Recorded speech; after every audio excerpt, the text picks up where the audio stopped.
So the carbon dating is used only on organic material, and therefore it cannot be used to date rocks. Think about this.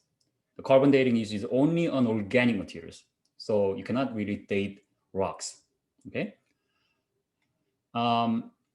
It has the maximum theoretical age limit about 100,000 years. So this is a theoretical limit, right, mathematically. So, and I'm going to explain this a little bit more later also. Here, most fossils are believed to be much older than 100,000 years, right? So most of these fossils cannot be directly dated using carbon dating. Think about it. What is going on then? You cannot directly measure the ages of old fossils.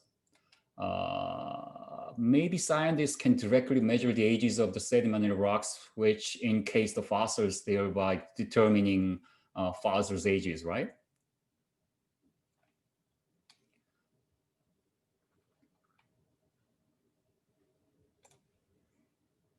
The thing is that the method of dating rocks are used to date igneous and metamorphic rocks only, not the sedimentary layers, because you have to have these radioisotope materials inside. Therefore, they cannot be used to measure the ages of sedimentary rocks like limestone, sandstone, and shale, where all these fossils are embedded. Also, they only work for estimating long ages, like billions of years, 100 millions of years, right? So for example, you have fossils real ages, okay? Allegedly real ages are 100,000 years. You cannot do that because it goes beyond the detection limit. Wait, then the carbon dating is used only on organic material and cannot be used to date rocks, and due to the theoretical age limit, it cannot be used to date old fossils, for example, dinosaur fossils. You cannot do that, no. On the other hand, the rock dating cannot be used to date organic materials, and they also cannot be used to measure ages of the sedimentary rocks. Well, it's confusing. What is going on? So let's first learn about carbon dating in detail, okay? So Dr. William Levy was inspired by the discovery that neutrons are produced during the bombardment of the atmosphere by cosmic rays. So bombarding cosmic rays coming from the sun and so on produce fast-moving neutrons, which collide with nitrogen atoms in the atmosphere, producing carbon-14. The carbon that we know is carbon-12. Carbon-14 is called radiometric carbon. Radioactive. So it decays eventually into nitrogen-14 over time. Libby then realized that carbon-14 in the atmosphere would find its way into living matter because all plants and animals incorporate carbon into their tissue during their lives for growth and energy. That includes also us humans. Now, when an organism dies, it stops incorporating all forms of carbon, including C14, into its structure. So the amount of radioactive carbon, which is C14, that had been in the organism when it was alive begins to decrease through radioactive decay. While C12, the stable carbon, remains the same. Based on this finding, Libby proposed on the innovative method for dating organic materials by measuring their content of C14. For this development, he received the Nobel Prize for Chemistry in 1960. Carbon-14 decays at a constant rate. The decay rate of a radioactive element is described in terms of half-life, which is the amount of time it takes for half of the atoms in a sample to decay. For example, in this graph on the left, bottom left, after 30 years, half of the original amount of C14 would remain. In another roughly 5,000 years, half of that amount would remain, and so on and so forth. So to measure the ages of the sample, the proportion of C14 relative to C12 is determined, then compared to the proportion of a modern sample. Radiocarbon dating becomes difficult, however, when testing a sample that is older than about like 50,000 years or so, because the amount of remaining C14 is so small. that it is very difficult to measure. But theoretically, right, it is said 100,000 years. There are two ways to measure C14. One is to use beta decay counting. Again, in this method, it is like 40 to 50,000 years maximum theoretical limit. The other is to use accelerator mass spectrometry, or AMS, which counts individual C14 atoms to get the C14, C12 ratio. So it is more accurate, precise, and so theoretical limit is 100,000 years. The C14 concentration, however, of the atmosphere, however, in the past had not been constant. The radiocarbon ages, therefore, must be converted to calendar ages using a calibration curve. Again, I'm not going to go into detail here. An example of the calibration curve is INTCAR 09. This curve compared the radiocarbon dates with independent dates, such as core, uranium, thorium dates, valve counting, and so on and so forth. The thing is that whether or not we trust the accuracy of the C14 method, you can argue that C14 is inaccurate, right? But look, we cannot deny the fact that it still deals with the ages of tens of thousands of years, which again challenges the biblical time frame of, say, 10,000 years. Okay, so we must therefore examine the details behind this C14 dating. Okay, so the radiometric dating method uses a scientific procedure. So the procedures themselves are not in question.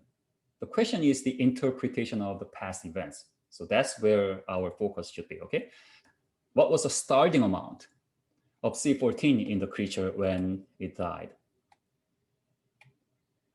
Since the half-life of C14 is known, the only part left to determine is the starting amount of C14 in the fossil, right? And this situation is very similar to a burning candle. So I like this part. This is kind of easy to understand part. You enter a room and see a burning candle. The candle is burning at 1 centimeter per hour. Here's a quiz. How long has the candle been burning? Put your answer on the chat. How long has the candle been burning?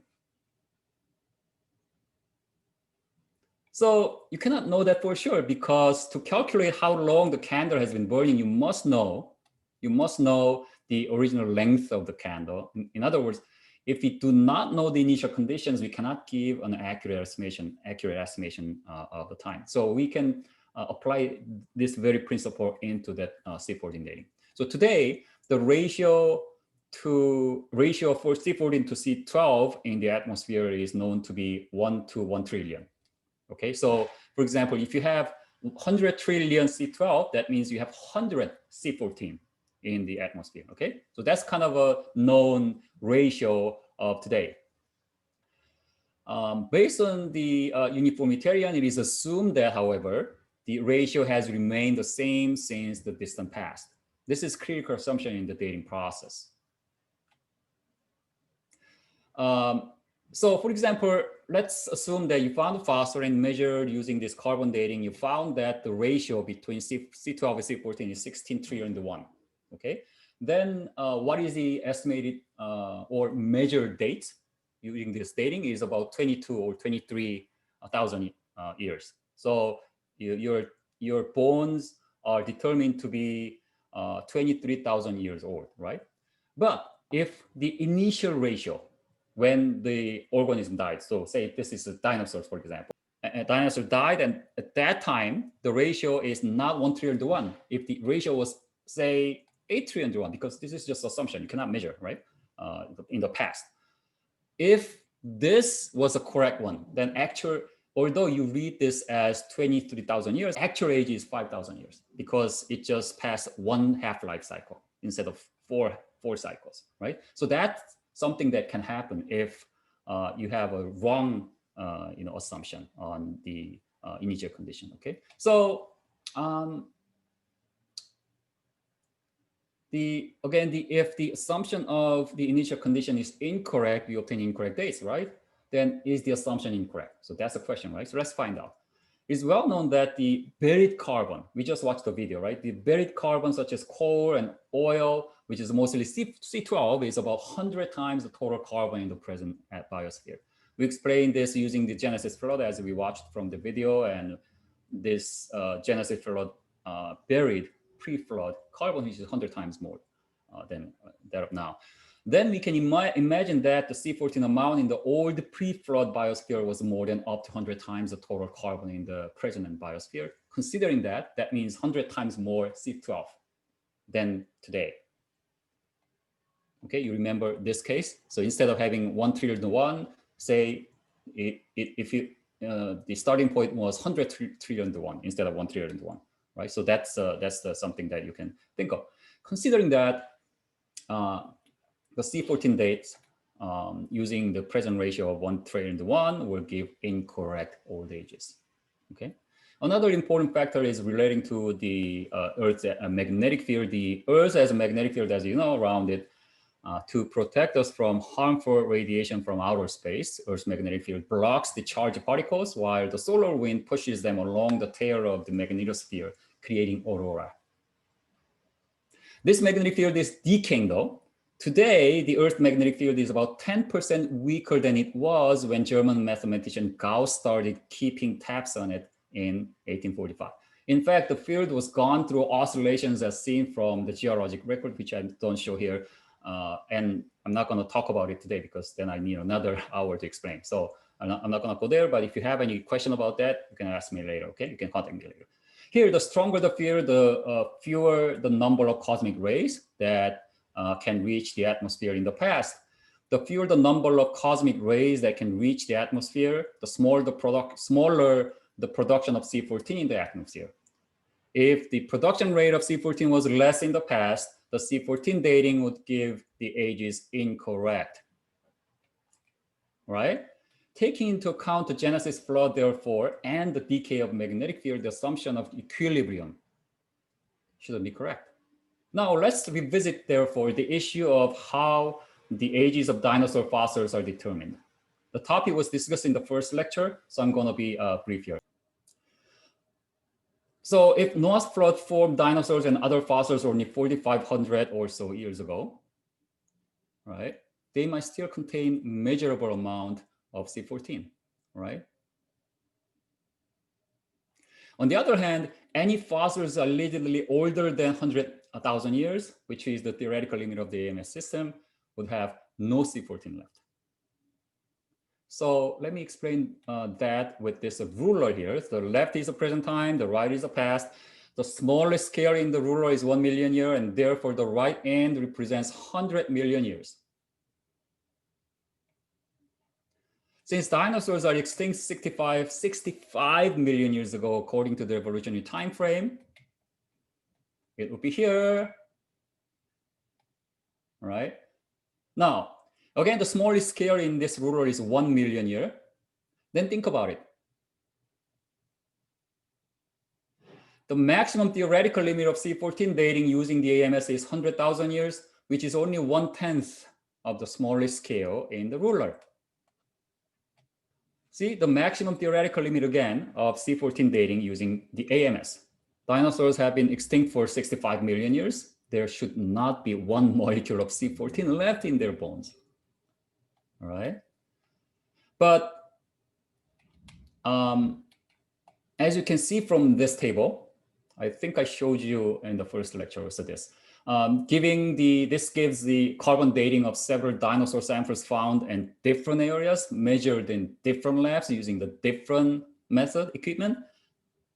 What do you see? Lots of C14 have been found in all these dinosaur fossils. The age estimation ranges from 20 to 40,000 years, which, considering the decaying magnetic field and the past amount of C14 before the flood, can easily interpret it as a few thousand years. Scientists found also plenty of C14 from allegedly 70 million year old mosasaur soft tissue, giving the C14 age of 24,600 years. To explain how, of course, this would baffle the scientists, right? So to explain how any C14 could be present at all after 70 million years, the authors speculated that the C14 could have come from recent bacteria. But this doesn't fit well with the data since no bacterial proteins or hopanoids were detected. In the 1997, an 8-year research project was started to investigate the age of the Earth. The group was called the RATE group, Radioisotopes and the Age of the Earth. Okay. The RATE scientists critically reviewed the assumptions and procedures used in estimating the ages of rocks and fossils. They found that the sample is expected to be C14 free, very old fossils, right? Routinely display significant and reproducible C14 levels. And here's what happened. Typically 2 orders of magnitude or more above the threshold sensitivity of the AMS system found here. For example, a series of fossilized wood samples dated 200 million years old yielded significant levels of C14, which should conventionally equate to only 30 to 45,000 years age. And the RATE group obtained the 10 core samples from the US Department of Energy Core Sample Bank, collected from major core fields across the United States. The chosen core samples, which are dated millions to hundreds of millions of years old, all contained measurable amounts of C14. Think about it. Now, diamonds are believed to be made under a high temperature and pressure. As they bond together to start growing crystals, they must be very old, like 1 billion to 3.3 billion years old. Because of their hardness, as you know, diamonds are extremely resistant to contamination through the chemical exchange, right? So if you find any C14, I don't know why C14 has to be in, but with a strong support for a recent creation. So the RATE group did this crazy thing. They analyzed 12 diamond samples for possible carbon-14 content.